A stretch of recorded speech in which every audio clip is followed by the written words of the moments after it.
What if the reason someone from your past suddenly reappears in your life after hurting you has almost nothing to do with love, regret, or fate and everything to do with a pattern that quietly formed decades ago? Most people over 60 believe that when someone comes back, it's because they finally understood what they lost. But that belief hides something uncomfortable. There is a missing piece, and until it's seen clearly, the same emotional wound keeps reopening in different forms. The mystery begins with a simple question many older adults ask themselves late at night. Why now? Why after all these years? After the damage was done? After the silence? After the healing, or what felt like healing? Early clues appear in how the return happens. The message is vague.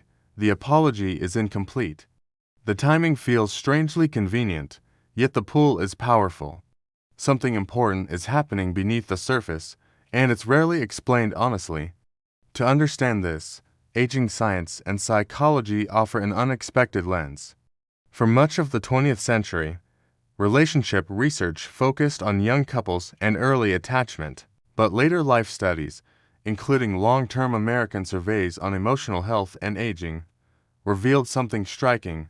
Unresolved relational patterns don't fade with time, they intensify. Researchers studying attachment theory, including work that expanded on John Bowlby's early findings, discovered that attachment behaviors resurface most strongly during periods of vulnerability, retirement, health decline, loneliness, and identity shifts after 65. The origin of this issue often begins in early adulthood. In our 20s and 30s, relationships are shaped by survival needs, emotional security, financial stability, identity validation. When someone hurts us during this phase through betrayal, abandonment, or emotional neglect, the brain records not just the pain, but the unfinished story. The cause is emotional disruption.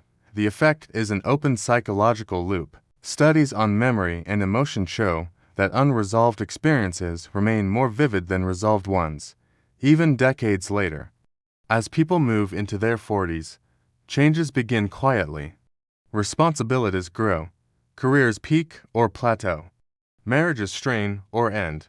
During this stage, many people cope by compartmentalizing pain rather than resolving it. American mental health surveys show that midlife adults are far more likely to move on emotionally without processing loss. The relationship isn't healed, it's shelved.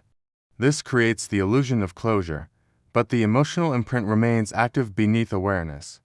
Then comes the shift after 65 that most people ignore. Identity changes accelerate. Work roles disappear. Social circles shrink. The brain, according to cognitive aging research, naturally begins reviewing life narratives during this phase. Psychologists call this life review, a process first described by Dr. Robert Butler. It's the mind's attempt to make sense of unresolved chapters. This is the moment when old emotional bonds regain power, not because they were healthy, but because they were unfinished. This is where the person who hurt you often returns. And here is the delayed truth. The primary reason they come back is not love, it is regulation.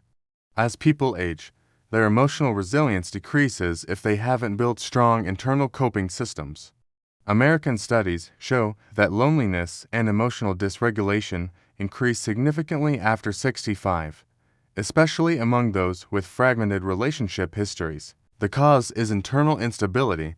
The effect is reaching outward toward familiar emotional anchors, even painful ones. The breaking point arrives when the reconnection triggers old feelings with surprising intensity. A single conversation can undo years of calm. Sleep is disrupted. Anxiety rises. Old self-doubt resurfaces. This isn't weakness, it's neurobiology. The brain associates familiar people with emotional regulation, regardless of whether the experience was healthy.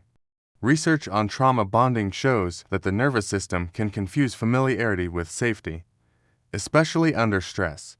The fallout can be serious. Health is affected first. Elevated stress hormones are linked to higher blood pressure, weakened immunity, and poorer sleep outcomes, well documented in older adults. Financial decisions may follow emotional impulses. Lifestyle boundaries blur. Many seniors report reorganizing routines, neglecting self-care, or tolerating disrespect simply to maintain connection. Across millions of older Americans, the pattern repeats. Emotional relapse leads to physical and practical consequences. So what do many seniors try to do? They attempt failed fixes rooted in old advice. They tell themselves to forgive and forget. They reopen doors without setting boundaries. They assume time has changed the other person. Psychological research consistently shows that insight without boundaries does not lead to healing. It leads to repetition.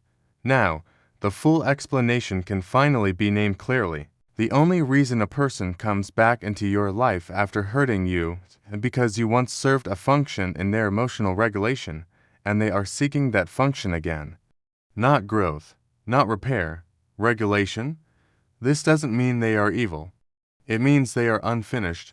Linking this to today matters because the aging population is growing, and emotional health after 60 is now recognized as a major determinant of physical longevity. American health surveys increasingly show that chronic emotional stress is as damaging as many physical risk factors.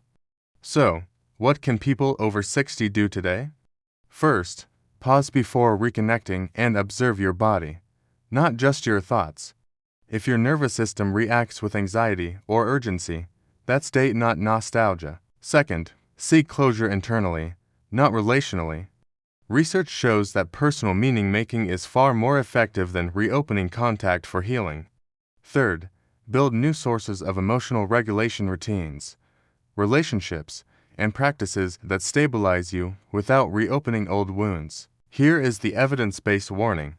Reconnecting with someone who previously harmed you significantly increases stress-related health risks in later life if boundaries are not firmly established. And here is the open thought to carry forward. If people return, not because they've changed, but because they're dysregulated, what does it say about the power you still hold and how carefully it should be protected? If this resonated with you and you want the next chapter on how to protect your emotional health after 60, subscribe now. The next video explores why emotional boundaries, not forgiveness alone, are the real key to peace in later life.